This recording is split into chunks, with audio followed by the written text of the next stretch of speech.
हम भगवान के मंदिर जाते हैं, हम शंकर जी के मंदिर जाते हैं, हम पांडुरंगा के मंदिर, हरि विट्ठल के मंदिर जाते हैं, हम कमला माता के मंदिर जाते हैं।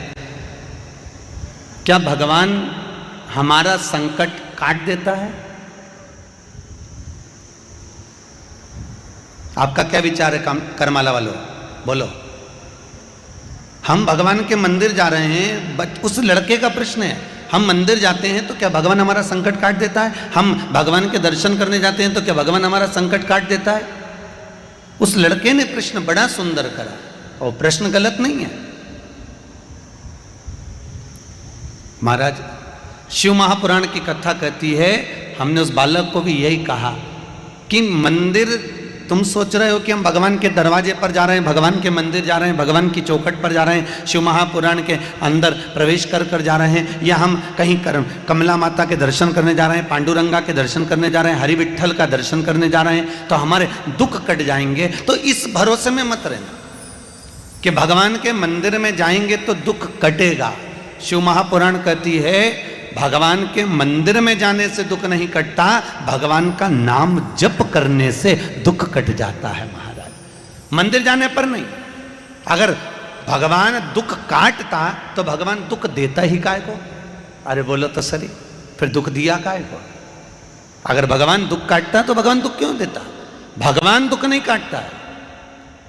भगवान का जो नाम जप किया, उस जप के बल पर हमारा स्मरण हुआ, स्मरण करने से हमारा रमण हुआ, उस मंत्र का रमण होता है, और रमण होने पर हमारे दुख का मरण होता है।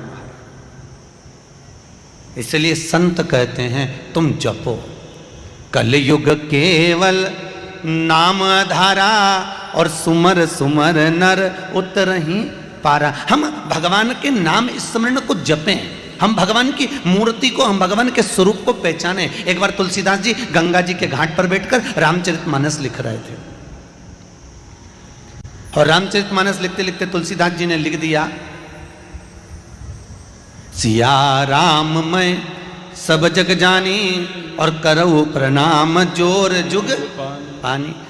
तुलसीदास जी लिख रहे हैं कि पूरा सृष्टि, संपूर्ण जगत, तुलसीदास जी लिख रहे हैं सब राममय है, सब में राम देखो, पशु में, पक्षी में, जानवर में, कीट में, पतंगे में, मनुष्य में, आदि जलचर, थलचर, वायुचर जितने भी हैं सब में राम देखो। ये तुलसीदास जी ने उस चौपाई में लिख दिया, सिया राममय सब जग जानी, और करहु प्रणाम जोर जुग पानी। सब में राम देखा। तुलसीदास जी ने चौपाई लिखी, और तुलसी बाबा चौपाई लिखकर जाने लगे। इतनी देर में एक छोटा सा बच्चा दौड़ कर आया, और छोटा बच्चा दौड़ कर आकर बोला, ओ काका, अरे ओ भाऊ, अरे कहां जा रहा है? कि घर। छोटा बच्चा बोला, उधर मत जाना, एक बड़ा बेल आ रहा है, वो बेल तुझे मार देगा, और तू लाल कलर की धोती पहना है, उधर मत जाना। तुलसीदास जी बोले, तुझे मालूम नहीं, मैंने अभी हाल चौपाई लिखी कि सिया राम मैं सब जग जानी, करो प्रणाम जोर जुग पानी।